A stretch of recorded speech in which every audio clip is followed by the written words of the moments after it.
महाराष्ट्र केसरीचे पहिल्यांदाच तुफान राणा उपांत्य फेरीमध्ये बाद घोषित केल्यानंतर डबल महाराष्ट्र केसरी शिवराज राक्षेनं पंचालाच लाथ मारली.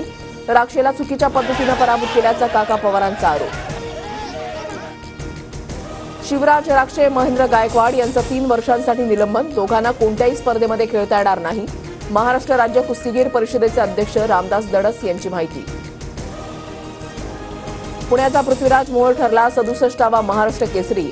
अंतिम लढतीमध्ये महेंद्र गायकवाडनं मैदान सोडल्यानं पंचांकडून पृथ्वीराज मोहोळ विजयी घोषित. मॅट विभागाच्या अंतिम लढतीमध्ये पंचांचा निर्णय चुकला. महाराष्ट्र राज्य कुस्तीगीर संघटनेचे कार्याध्यक्ष संदीप भोंडवे यांची कबुली.